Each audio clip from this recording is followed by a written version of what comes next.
وما أرسلناك إلا رحمة للعالمين.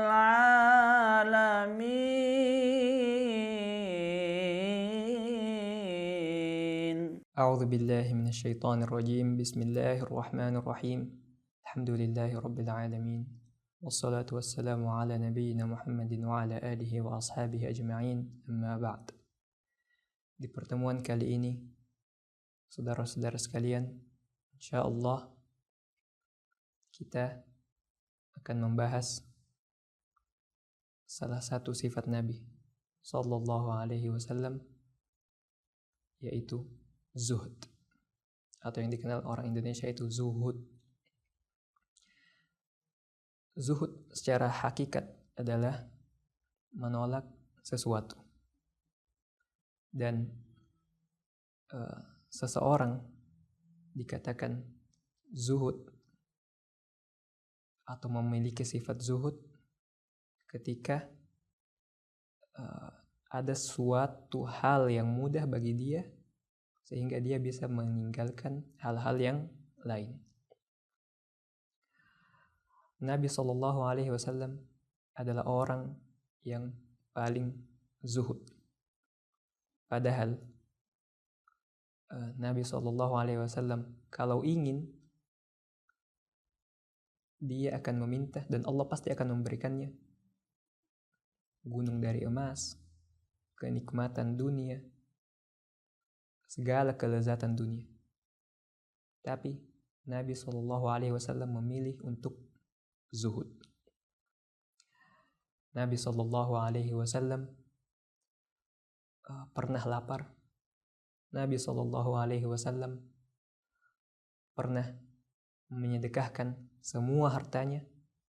Nabi Shallallahu Alaihi Wasallam pernah tidur di atas tanah. Suatu ketika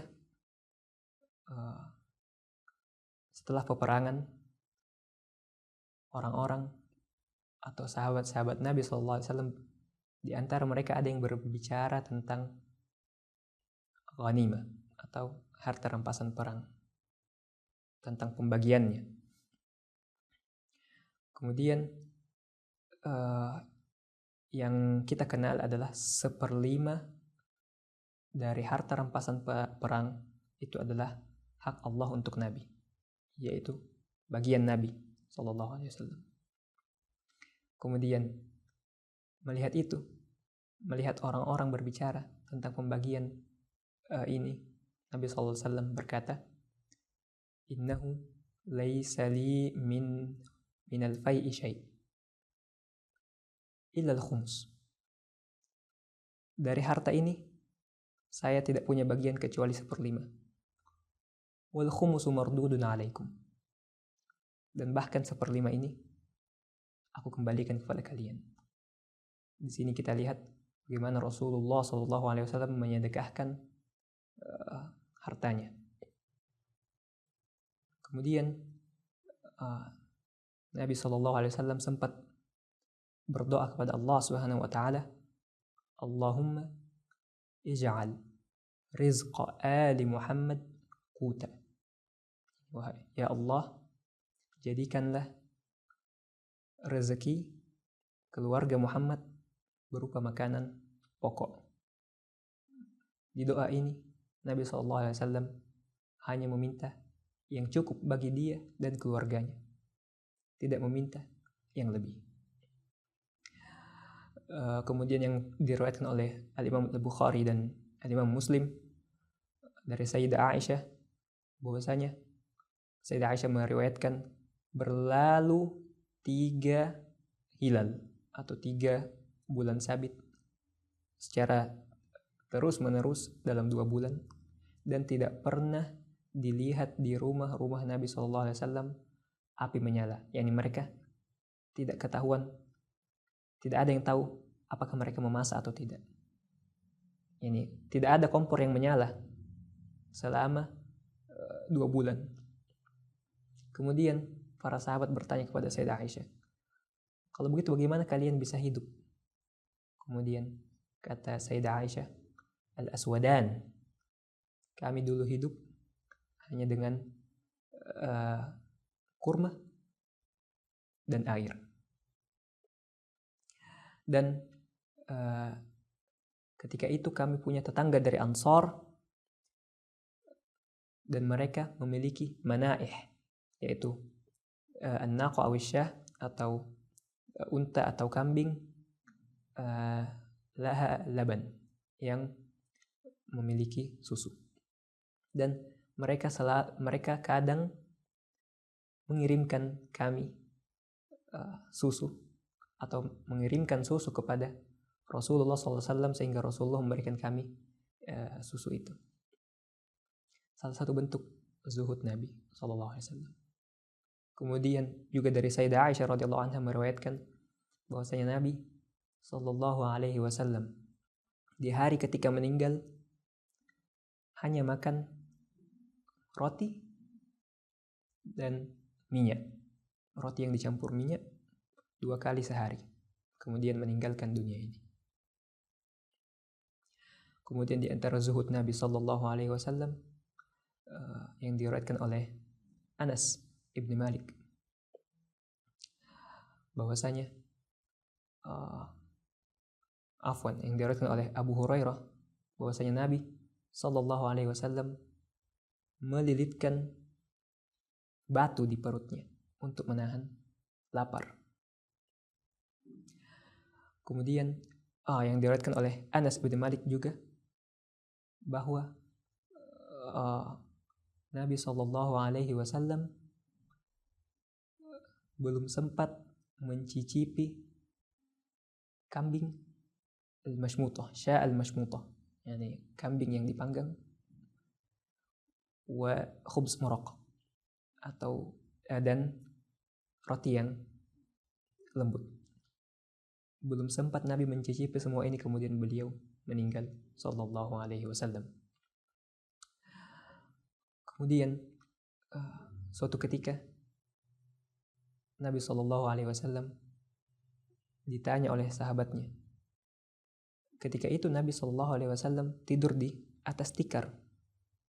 Dan memang Nabi sallallahu alaihi wasallam kehidupannya adalah ketika tidur di atas tikar, tidak tidur di atas sesuatu yang empuk, sesuatu yang nyaman, sehingga memberikan bekas di badan Nabi Shallallahu Alaihi Wasallam, sehingga para sahabatnya bertanya kepada Nabi, wahai Rasulullah, tidakkah kami membuatkan engkau wito atau sesuatu yang lebih baik daripada tikar? Kemudian apa kata Nabi Shallallahu Alaihi Wasallam? Mali walid dunya, apa urusanku dengan dunia? Mali walid dunya, innama ana karrakib. Yani, aku perumpamaanku di dunia ini hanya seperti orang yang bepergian, orang yang berkendara. Istadhalla tahta asy-syajarah, bernaung di bawah sebuah pohon sebentar. Tsumma raha wa tarakaha, kemudian pergi dan meninggalkan pohon ini. Di sini Nabi SAW mengisyaratkan bahwa dunia ini hanyalah waktunya sangat sebentar, sangat sementara, sehingga yang patut kita contoh yaitu berusaha untuk meninggalkan semua yang fana. Kita boleh mengambil sedikit dari dunia ini, mengambil secukupnya, tapi tidak menjadikan semua kelezatan di dunia ini, semua kenikmatan dunia ini adalah tujuan. Karena tujuan kita adalah kelezatan di akhirat. Tujuan kita adalah pahala dari Allah Subhanahu wa taala di surga nanti. Dan barang siapa yang bersusah payah meninggalkan semua kelezatan, kenikmatan dunia ini, dan bertujuan untuk berharap kenikmatan di akhirat nanti, sungguhnya dialah orang yang beruntung. Kita berusaha dan meminta pertolongan dari Allah Subhanahu wa taala untuk bisa bersabar menghadapi dunia ini. Allah Subhanahu wa taala berkata, "Walaman sabara wa ghafar, inna dzalika lamin azmil umur." Barang siapa yang bersabar dan memberi ampun, maka ini merupakan perkara yang sangat luar biasa. Hadza wallahu a'lam. Wassallallahu ala nabiyyina Muhammad wa ala alihi wa sahbihi ajma'in. ميراث الرسل ينادينا فلنحمل للقوم الدينا